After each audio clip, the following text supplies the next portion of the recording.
嗨，大家好，我是坦平叔。今天是2025年10月1号，这一期我们继续聊聊俄罗斯入侵乌克兰，看一看乌克兰战场上也有什么变化。今天是俄罗斯侵略乌克兰的第1316天，也是乌军进入库尔斯克的第421天。前线共发生172次战斗，其中136次在波克罗夫斯克前线。乌军总司令谢尔斯基将军表示，乌军包围了部分试图向多布罗皮利亚推进的俄军部队。另外，乌军总参谋部否认了俄军在苏梅州扬皮尔定居点推进的说法。乌军总司令谢尔斯基视察了包括多布罗皮利亚地区在内的前线部队后确认，乌军通过反攻行动已包围了部分俄军，约175平方公里土地已被收复，近195平方公里土地上清除了俄破坏小组。乌克兰的空降部队第7军团在波克罗夫斯克袭击俄军，这个乌空降第7军的作战取得了非常大的一个效果，作为兵力和火力都列入俄军的一方，却通过掌握信息化战争方式游刃有余地击败了俄军多次进攻，而乌军自己的伤亡损失却远远小于俄军。俄军以兵力、火力、战略态势上的全面优势，却在红军城也就是波克罗夫斯克战场长期受到乌军的挫败和压制。俄军进攻波克罗夫斯克迄今为止已接近1年半，俄军既拿不下波克罗夫斯克，又无法达到杀伤歼灭乌军的目的，相反自身还遭到了严重的伤亡损失。所以据此可以判断俄军自2023年阿夫迪夫卡战役胜利后在这一地区的战场快速推进的势头已经完全被乌军遏制。所以是越来越多的俄乌双方的这个军事人员都认为双方在战线上很难击溃对方。也就是目前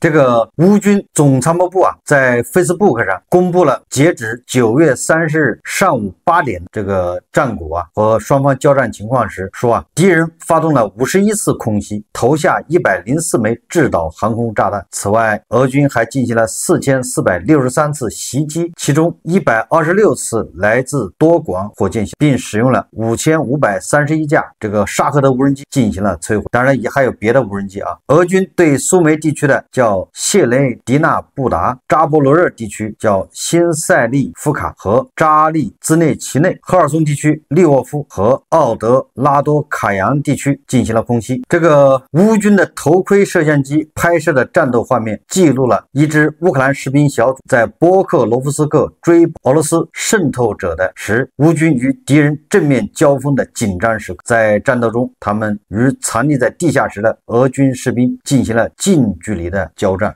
这个网上有一个长达16分钟这个一个非常紧张的双方交战的一个，大家自己可以在网上找着看看。这个就是乌军这个头盔摄像机那第一视角拍下来的。乌克兰的空军也在波克罗夫斯克方向频繁出动。根据诺尔报道说，昨天在波克罗夫斯克方向叫乌达赫内遭到了乌军战机的定点打击。乌军的目标是俄军建在前线的一个指挥系统，他们先派出无人机部队完成了侦察，再将具体的坐标参数发送给空军后，战机随即启动升空，朝俄方的阵地投掷了3枚精确制导炸弹。同时在别尔格莱德库尔斯克地区，乌军继续给俄军造成损失。苏梅州前线，乌军完全解放金德拉蒂夫卡定居点，俄军被进一步压制。乌军还袭击了位于特维尔州博洛戈耶的俄罗斯国家储备燃料库，一架无人机袭击中击中联邦国有机构叫洛科莫季夫厂区内的航空燃油储罐，但储罐未发生破裂。事发后，该区域被迅速封锁，应急人员持续对储罐群进行冷却作业这一次没有炸中没有这个引爆，那下一次恐怕就没这么幸运了。这个俄罗斯现在天天被炸也炸出了经验。大家在网上可以看到一些视频就是俄罗斯的很多炼油厂已经开始加装金属防护结构和拦截网。就大家想象一下，就像那个坦克上面装的焊的那个烧烤架，整个坦克已经被那个网给它罩起来。那现在这个俄罗罗斯的领域场现在也采取这个措施啊，在所有的设施外面全部这个加装这个拦截网和这个防护结构，这就是这个道高一尺啊，魔高一丈，魔高一尺，道高一尺。这个乌军肯定会想别的方式，对吧？破解这个俄军的拦截网和金属防护结构。当然了，它这个也只能防这个无人机啊，那拦不住这个火烈鸟巡航导弹，也拦不住啊海王星这个导弹，更拦不住啊那个什么战斧巡航导弹。我们再看啊，这个乌克兰的特种部队啊又立新功啊！9月30日凌晨，乌军特种作战部队袭击并摧毁了位于克里米亚临时占领区的 S-400凯旋地对空导弹系统的雷达站。这个雷达站啊，是 S-400凯旋系统的眼睛，失去了其监视和瞄准功能，整个系统也就失去了作战能力。也就是 S-400成了个瞎子。俄军的 S-400是越打越少啊，现在很难捕获啊。另外啊，这个俄军敌后武工队啊，也是再立新功。据说这个敌后武工队深入俄境内660公里，炸毁载有俄军中校的军官汽车，也是搞定点清除了啊。2025年9月27日，乌克兰国防情报总局在当地抵抗组织的配合下，在俄罗斯叫斯塔夫罗波尔地区对俄罗斯国民禁卫军人员发动了一次行动。一辆载有俄罗斯国民禁卫军中校的叫先锋特种部队指挥官及其助手和司机的汽车遇到事先埋设的简易爆炸装置也就是跟他同归于尽了。装置在车辆经过时被引爆，车上3人全部成为耗材。这个俄罗斯国民禁卫军很多人大概不太了解，我简单介绍一下这个俄罗斯的国民禁卫军，它虽然也带禁卫军这3个字，但是跟那个俄罗斯国防部隶属国防部的这个正规军，什么禁卫第几军，虽然都带禁卫，但是不是一个意思啊。这个俄罗斯的国民禁卫军好像成立不久，是普京专门成立了一支由原来的什么内卫部队什么反正对内的一些这个组织把它整合而来。这支部队它不归俄罗斯国防部管，它是归普京亲自指挥，也就是普京的叫亲军，类似于御林，它不归国防部管。这个国民禁卫军最出名的一次，那就是瓦格纳叛变的一次就是应该是2年前吧。普里戈金呢带着瓦格纳士兵直扑这个莫斯科的时候，这个国民禁卫军一下露脸了。他的司令呢就是普京的亲信名字我忘了，据说当时连跟他老婆打招呼的机会都没有，就跑了，不知道跑哪儿去了。这支国民禁卫军呢，现在这个普京有意在这个培养让他成为一支能够也不能说抗衡俄罗斯正规军吧，至少是能够起到一定的制约作用，起到一个4两拨千斤的一个作用。因为他是普京亲自指挥的只听命于普京。你普京要动用俄罗斯的正规军，你还要通过俄罗斯的这个层层的这个军事官僚这个系统，那只要通过这个系统，你总有各种各样的不便，对吧？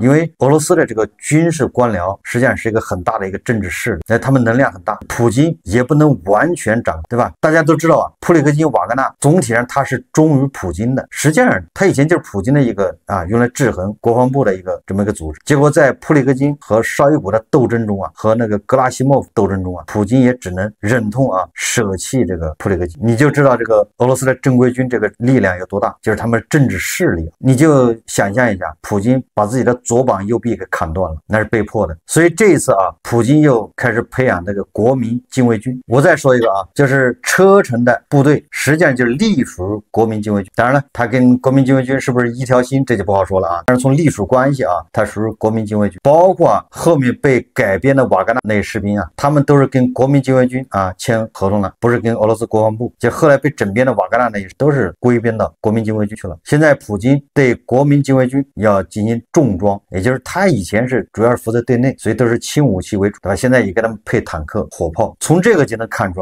俄罗斯的这个军事高层武装力量实际上是处于分裂状态。普京现在比较强势，还能镇得住场，所以这个俄罗斯的军事高层他还能压得住。一旦普京这个权势不够了，大家也知道普京的下场，所以他就要搞一个听命于自己的亲军来保护自己这个说远了这是国民禁卫军的一名中校被这个乌军敌后武工队给去化了。我们再看看外交以及国际援助。根据每日电讯报报道说一些欧盟和北约国家提议关闭乌克兰西部的领空，也就是设立禁飞区这个咱们节目已经说过很多回了。这北约欧盟天天跳那么高，对吧？对这个俄罗斯的这个无人机侵犯北约欧盟领空大呼小叫的，的，又是对吧？建立什么无人机防空系统什么一大堆的，你不如啊就在乌克兰西部对吧设立禁飞区。我想啊，这个欧盟和北约既然有人在讨论这玩意，那说明啊这个禁飞区啊恐怕很快了。现在基本上也是在普京啊给俄罗斯人做这个心理建设的阶段，免得到时候他们对吧一时接受不了啊。根据外媒透露啊，说乌克兰的射程大概2800公里的火烈鸟巡航导弹已经投入量产，目前产能1个月30。乌克兰的目标是尽快把产能提升到1个月200。也就是说啊，你美国人的战斧导弹要送就赶紧送来吧，对吧？赶紧卖吧，那再过3个月卖不掉了，乌克兰人需要了。这个泽连斯基说啊，他说我们正在准备一个技术总部，该总部将主要用于乌克兰远程打击能力，即统筹生产各种类型的无人机和导弹，也就是远程打击能力的一个综合的一个协调部。说昨天乌克兰总统花了大量时间与制造商沟通，现在预计将向乌克兰国防部和军方发出具体的指示。说到这个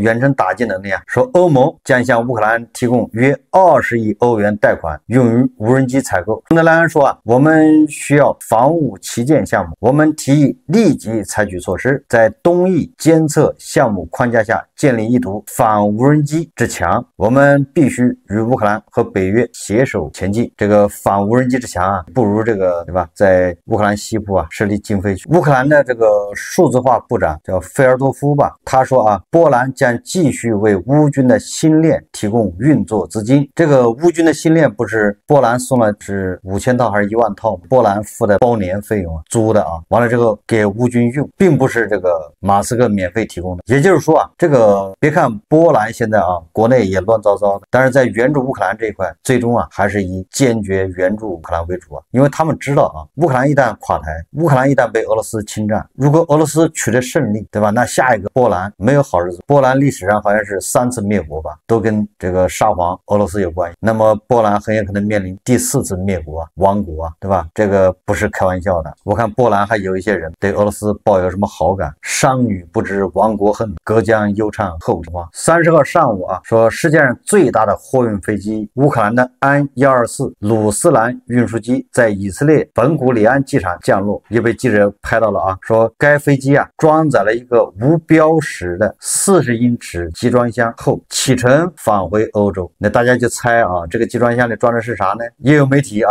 通过对比发现，就是这种40英尺的类似的这种集装箱啊，曾经在以色列的爱国者防空导弹阵地出现。那言下之意啊，就是又一部啊这个爱国者防空导弹系统从以色列可能就运到欧洲，那最后肯定是运给乌克兰啊。我记得这个以色列好像是有8套吧，已经退役了啊。这个爱国者导弹系统恐怕都要送给乌克兰。这个德国将于今年年底向乌克兰转让2套爱国者系统，这是德国国防部长皮斯托雷乌斯说的啊。他补充道，乌克兰战争确实令人疲惫，这一点我无法否认，因为战争已经持续了3年半，而且看不到尽头。这个德国人啊，就是不管什么想法，不管愿意不愿意，都得咬紧牙关坚决支持乌克兰。这个德国的总理莫尔茨啊9月29号表示啊，他说虽然欧洲与俄罗斯没有直接开战，但欧洲已不再处于和平状态。也就是你看莫尔茨这个他的表态啊是越来越严厉，对吧？这种紧张气氛不是越来越，对吧？虽然没有跟俄罗斯直接开战，但是实际上欧洲已经和平时期了，不是和平状态。那是言下什么意思？根据路透社报道啊，莫尔茨当天在德国西部城市杜塞尔多夫举行记者会时表示啊，让我用一句话来概括，这句话听起来可能有些震撼，欧洲与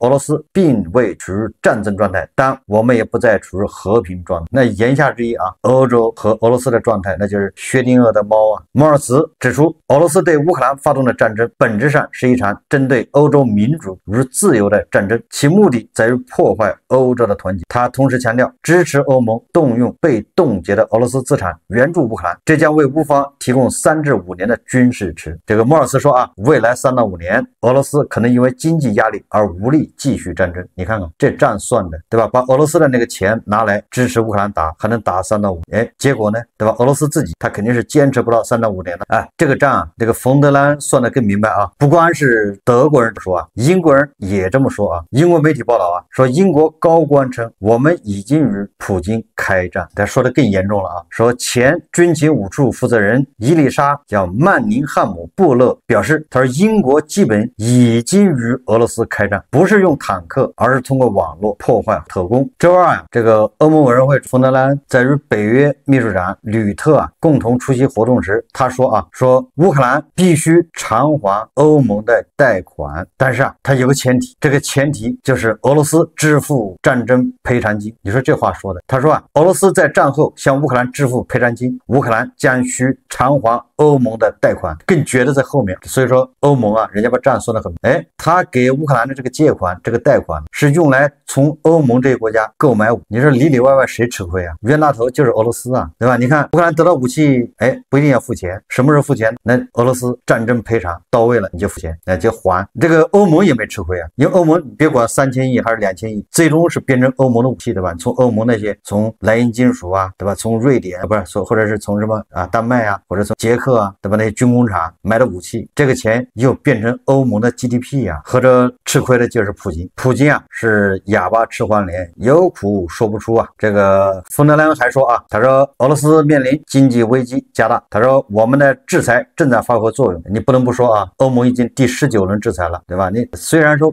单从1轮制裁来看好像不起作用，但是它已经累加到19轮，对吧？你也不知道哪一轮制裁最终压垮俄罗斯啊，在后面还有20轮呢，正在这个计划之中啊。他说我们的制裁正在发挥作用，俄罗斯 GDP 增长预计将从2024年的 4.3% 放缓至2025年的 0.9%， 加大制裁正当时。他说我为此提出了第19轮制裁措施，其中包括能源领域、金融服务和贸易领域的强硬措施。他说其中一项关键的内容是禁止从俄罗斯进口液化天然气，让俄罗斯人付出更大的经济代价。这个下面这个欧盟就有国家响应了啊，针对这个匈牙利和这个斯洛伐克啊，还要从俄罗斯进口这个，对吧，天然气。这个保加利亚跳出来了啊，保加利亚将于2027年停止向匈牙利和斯洛伐克输送俄罗斯天然气，也就是这个有一节管道啊是要经过保加利亚啊到匈牙利和斯洛伐克的。那对不起啊，人家保加利亚也要把这管道关掉，你想买你买不了了。保加利亚最高能源官员表示，保加利亚支持欧盟的一项计划，即在2027年底前停止向俄罗斯向欧盟出口天然气。此举将有效切断从俄罗斯到匈牙利和斯洛伐克的管道供应。保加利亚是俄罗斯天然气管道进入欧盟的最后一个入境点，也就是说啊，你匈牙利和斯洛伐克叫的再凶，哎，特朗普打电话也不给面子，对吧？特朗普打电话给鄂尔班呢，说对吧，哥们儿，你就别从俄罗斯买天然气了，哎，咱这液化天然气多的是，哎，想办法给你运点过去。鄂尔班不同意啊，哎，人家保加利亚说了，反正你同意不同意，2027年啊，我给你切断。为什么2027年？我认为啊，因为我没仔细看，我估计啊，他们那个合同都是年一签，5年一签的，正好2022年签到2027年合同结束，哎，本来就是续签嘛，对吧？肯定是5年续一次，续之前啊，双方再谈一下价格，一般都要续的。那这次好了，反正合同到期就不续了，这也不算人家保加利亚违约，对吧？人家不续合同了，对吧？他不是说合同执行中间他终止，哎，对吧？他是违约没有，人家是2027年正好到期，不再签了。那个乌克兰也是啊，对吧？乌克兰是去年吧，是2025年1月份还是2024年12月份，人家就切了终止。为什么？因为人家合同就到那时候不再续签，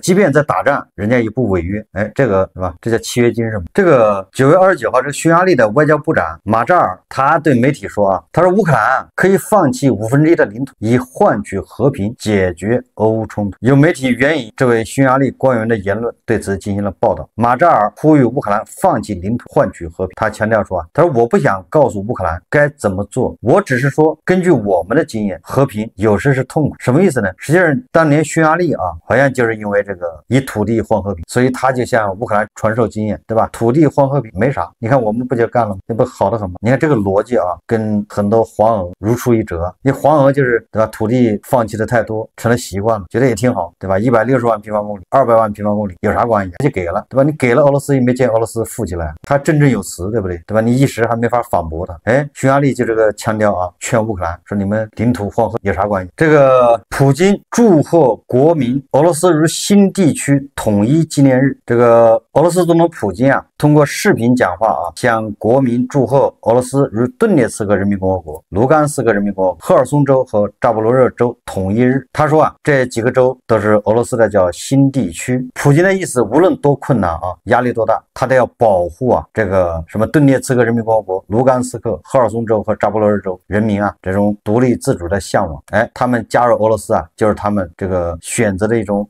标志，就是他们表达自己的权利和方式。所以这个俄罗斯啊，要坚决保护他们，他们有这样的权利。我在想啊，这个也算是普京啊对特朗普的最近的表态的一个回应，对吧？特朗普最近说啊，我对俄罗斯啊已经失去耐心，对吧？我对普京很遗憾，我们俩人关系这么好，居然对解决俄乌冲突啊都没有起一点帮助，对吧？什么有时候乌克兰在欧盟的帮助下，完全可以恢复了1991年边界，并且可以做更多，对吧？为什么不呢？然后说这个俄罗斯啊是纸老虎，俄罗斯的经济要崩溃，对吧？俄罗斯本来这么强大的一个国家呀，2、3天就能解决乌克兰战争，结果莫名其妙打了3年多，现在不知道啥状况，完全摸不着头脑，说根本就不像一个大国所为啊，这妥妥的是一个纸老虎，并且放言，对吧？暗示放风要给乌克兰提供这个战斧巡航导弹，要炸那个莫斯科和圣彼得堡，把它炸个稀巴烂。我在想，这个普京啊，借着这个俄罗斯什么统一日讲话，表明他的决心，对吧？也就是要跟世界干到底。这个今日俄罗斯报道啊，说赫尔松州州长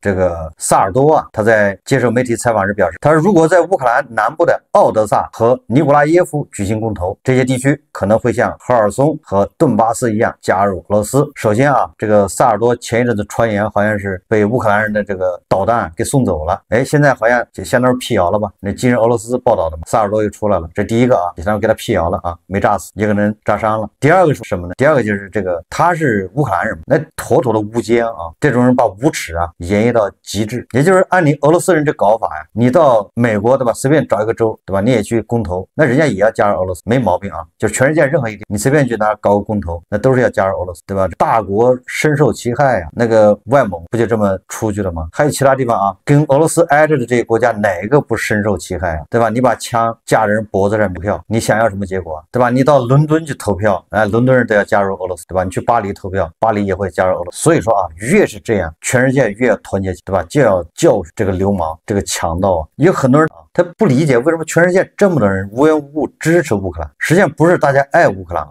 全世界很多地方人根本就不知道乌克兰在哪，对吧？也不知道乌克兰有什么典故，对吧？有什么文化都不清楚。但是为什么就支持乌克兰？仅仅是因为啊，对吧？人类站在一个入侵者面前的团结，对吧？对这种丛林法则的反抗，对这种强权，对吧？一种反抗。按照波兰总理图斯克的说法，他说这是为了维护世界安全和文明可以存续，对吧？文明可以延续啊，这是我们的战争。如果我们输掉这场战争，我们的子孙后代，波兰、美国、世界都不能幸免。对吧？有很多黄俄认为啊，这个俄爹啊一起，对吧？反美多滋润呢，这真是想多了啊！一旦俄罗斯称霸欧洲，俄罗斯搞定美国，卧榻之侧岂容他人酣睡，对吧？你以为他容忍你啊？对吧？你要被别人侵略多少次，你才能醒得过来？全世界很多国家没有被俄罗斯侵略过，但是人家都挺身而出，恰恰是那些被俄罗斯反复蹂躏的这些国家，这些老百姓居然挺俄，我也不知道怎么想的啊！好在俄罗斯扛不住了，怎么就扛不住了呢？你看啊，根据莫斯科时报报道啊，他说